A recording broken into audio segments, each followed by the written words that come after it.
ప్రభు స్తోత్రం. దైవాశీస్సులు. 22వ కీర్తన 9-10 వచనాలు.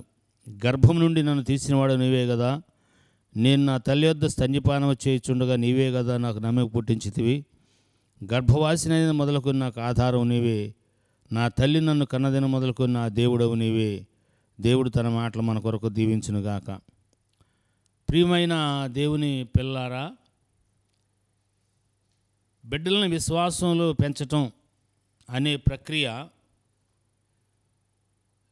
ఎక్కడ మొదలవుద్దంటే గర్భంలో పడిన దగ్గర నుంచి మొదలవుద్ది. ఇశ్రాయేలీలకి ఈ విషయం చాలా తేటగా తేలిగ్గా తెలుసు. వాళ్ళకి స్త్రీలు గర్భస్థు స్థితి ప్రారంభం కాగానే వారి యాటిట్యూడ్ మొత్తం ధర్మశాస్త్రాన్ని మననం చేయటంలోనూ, దేవుని కార్యాలని మననం చేసుకోవటంలోనూ, దేవుని కార్యాలని పాడటంలోనూ, దేవుణ్ణి స్తుతించటంలోనూ వారు చేస్తారు. అదే సమయంలో పజిల్స్ చేస్తారు, కఠినమైన ప్రశ్నలకు సమాధానం వచ్చినట్టుగా చేస్తారు. పిండోత్పత్తి మొదలైన దగ్గర నుంచే ఇజ్రాయేల్ అందరూ ఇలాగే, ఆ స్త్రీలందరూ ఇలాగే చేస్తారు. అందుకనే వారి యొక్క విశ్వాసం కానీ, దేవుని మీద అచంచలమైన విశ్వాసం కానీ, తర్వాత జ్ఞానం కానీ చాలా గొప్పగా ఉంటుంది. కారణం ఏంటంటే ప్రారంభంలోనే వారి యొక్క విశ్వాసపు ప్రమాణాన్ని మాట్లాడుతూ ఉంటారు. శిశువులోకి ఈ విషయాలన్నీ వెళ్తూ ఉంటాయి. వాళ్ళు ప్రత్యేకించబడిన వారుగా పరిపూర్ణంగా నమ్ముతారు.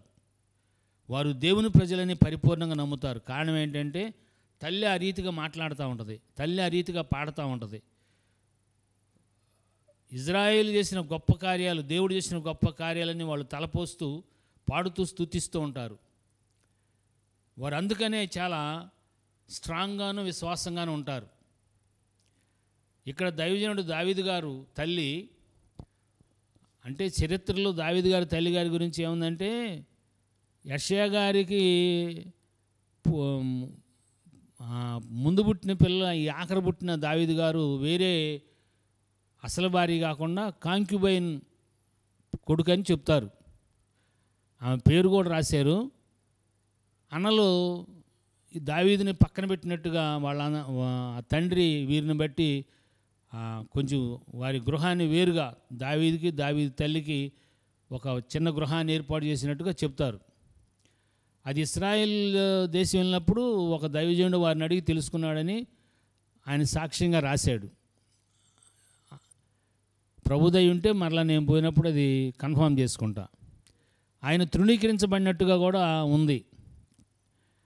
ఈ తను కన్న స్థితిని బట్టి అన్నల నుంచి, తండ్రి కుటుంబం నుంచి వేరుగా ఉన్నదాన్ని బట్టి తల్లి విశ్వాసాన్ని గర్భంలో నుంచే తన కలిగిన స్థితిని ఏమాత్రం కూడా బిడ్డలోకి రాకుండా, తను తృణీకరించబడి ప్రత్యేకంగా పెట్టబడిందని, తక్కువ చేయబడిందని, వెలివేయబడిందనే మనస్సు లేకుండా విశ్వాస సంబంధమైన పాలని దావీదు గారికి ఇచ్చింది. పాలల్లో విశ్వాసాన్ని కలిపి తాగిచ్చింది. తనున్న స్థితిని మెమరైజ్ చేసుకోలేదు.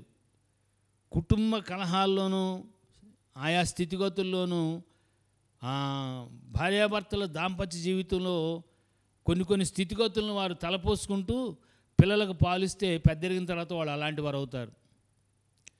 దావీదు గారు తల్లి విశ్వాసాన్ని నూరిపోస్తూ తన కలిగిన ఆ కష్టాలు కానీ, శ్రమలు కానీ, తృణీకరించబడిన జీవితాన్ని కానీ ఏమాత్రం తలంచకుండా, తలంపుల్లో కూడా లేకుండా పరిపూర్ణంగా దేవుని మీద ఆధారపడే విశ్వాస సంబంధంగా ఆలోచిస్తూ, పాడుతూ, ప్రార్థిస్తూ దావీదు గారికి పాలిచ్చింది.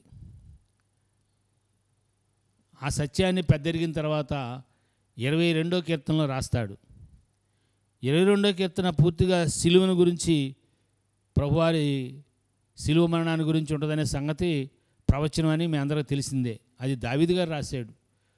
దావీదు గారు యేసుక్రీస్తు ప్రభువారు ఎలాగా శ్రమను అనుభవించబోతున్నాడు రాశాడు. ఈ మధ్యలో తన తల్లి యొక్క విశ్వాసాన్ని జ్ఞాపకం చేసుకున్నాడు. చూసారా, తల్లి నాకు యెషయా అనే భర్త ఆధారం కాదు, లేకపోతే వీళ్ళ ఆధారం కాదు, నాకు దేవుడే ఆధారం. ఎందుకంటే ఆధారం లేకుండా పక్కకి నెట్టబడిందని చరిత్రలో వ్రాయబడింది. దేవుడే ఆధారం. అదే మాట దావీదు గారు చెప్తున్నాడు, నా తల్లికి దేవుడే ఆధారం, అదే మనసుతో ఆమె నాకు పాలిచ్చింది, ఆ పాలలో విశ్వాసం ఉంది, నాకు ఆధారం దేవుడే. ఎప్పుడు? గర్భస్థ అయిన దగ్గర నుంచి. చూసారా, మరి చాలామంది వించున్న బిడ్డలు తల్లిగా తండ్రిగా ఉన్నవారు, తల్లి తండ్రి కాబోతున్న వారికి ఇది ఉపయోగం. ఆల్రెడీ అయిపోయిన వాళ్ళు ఇచ్చేసారు కనుక మీరు ఇచ్చిన స్థితిని బట్టే పిల్లలు ఎదుగుదలలోకి వస్తారు. కాబోయేవారు మాత్రం స్థితిగతుల్ని ఏమాత్రం ఆలోచించబాకండి. కేవలం ఇజ్రాయెల్ ఏ రీతిగా గర్భస్థాయి దగ్గర నుంచి మంచి మంచి ఆలోచనలతోనూ, దైవ సంబంధమైన ఆలోచనలతోనూ, విశ్వాస సంబంధమైన వాటితోనూ, పాటలతోనూ, ప్రార్థనలతోనూ, ధ్యానంతోనూ ఉంటారో ఆ రీతిగా ఉండడం చేత మన పిల్లల్ని ప్రపంచ మేధావులుగా అందించగలుగుతాం, విశ్వాస వీరులుగా అందించగలుగుతాం. ఈ దినాల్లో అలాంటి వారు అవసరం. జనరేషన్ ఎట్టుందో మీకు తెలుసుగా. కారణం ఏంటంటే తల్లి పాలిచ్చేటప్పుడే రాంగ్ స్టెప్స్ పడ్డాయి.